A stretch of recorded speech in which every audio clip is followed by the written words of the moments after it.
So can you tell me your name and your role here, please? Okay, I'm Peter Dingley. I'm the CEO of a company called Bluprint Ltd on the Science Park. Okay.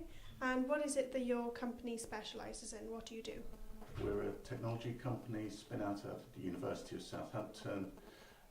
We provide a platform for providing digital content to areas where there is no internet connectivity, mainly in developing countries, but also in the UK as well. Okay, brilliant.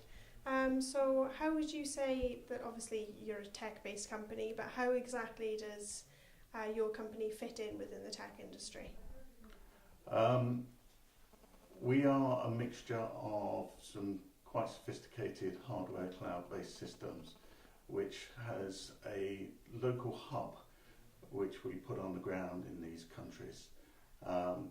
And it's a combination of both the ability to take digital content and put it into a form that individuals or organisations can deliver to people using their mobile phones on the ground. And the reason that we concentrate on areas such as developing world is that everybody in those areas has a mobile phone. Most of them are Wi-Fi enabled devices, and we can get content to almost every type of phone to be able to deliver education material, healthcare information, and also commercial services for people who want to operate in these areas. Okay, brilliant. Why did you set up the company? Where did your idea come from? The idea came out of some research that was done at the University of Southampton by a chap called Mike Santa. That was all around the adoption of mobile internet in sub-Saharan Africa. And out of that, his research showed that everybody had a phone, but nobody could really afford the data costs in being able to use them. And therefore there was some really disruptive behaviour that was happening in those areas just to get airtime to use phones. And so he came up with the idea of thinking, how can we develop something that doesn't use airtime for people to be free to access information with no cost at all. And that's what we've done. And from research that was done at the university, and now we work that our own researchers have done, we've been able to develop that technology. Okay, brilliant. Obviously Southampton, growing within the tech industry itself, has a big pool of talent within the tech industry for students from the University of Southampton and Solent University as well. Is that something you've tapped into in the past? Is it something you're likely to look into in the future? It's something we've heavily tapped into in the past. The majority of people who work with us, and we've now got 15 employees, have come from the University of Southampton.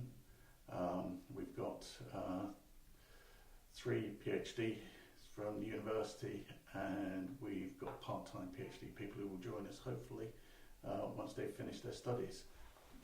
And it's a great area to be able to recruit, because it's really strong in computer science. And there is a great pool down here, and it's a great place to live and a great place to work, which is a really good alternative to moving to London to do the same thing. With London, obviously that's when people think of where all the big jobs, sort of things with communications as well, communications technology, that kind of thing.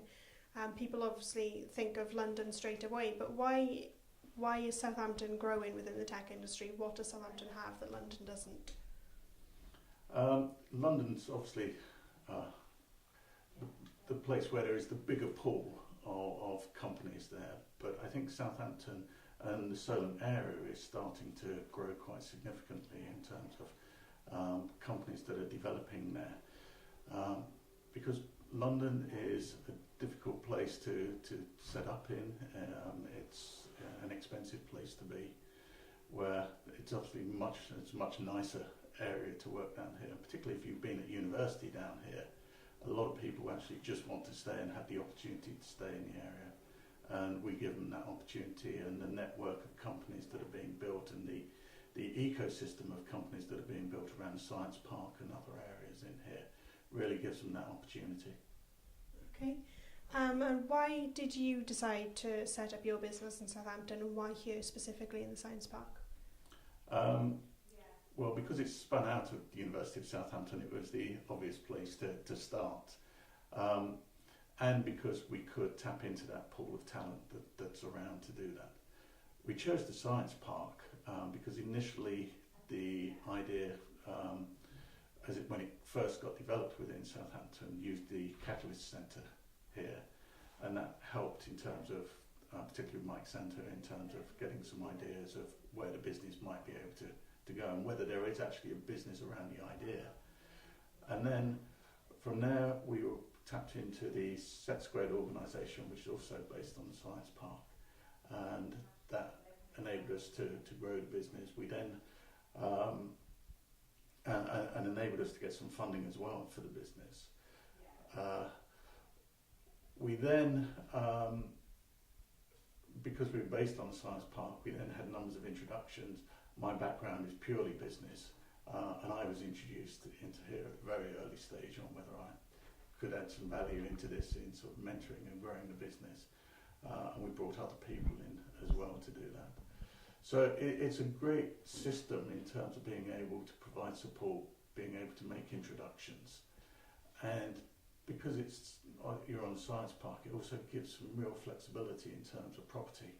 So it's very easy to start in a small office, move to a larger office, move to a larger office. And if you need to, and some organisations unfortunately, if you need to go a little bit smaller, then it's easier to do that as well without being tied into very complex and inflexible leases.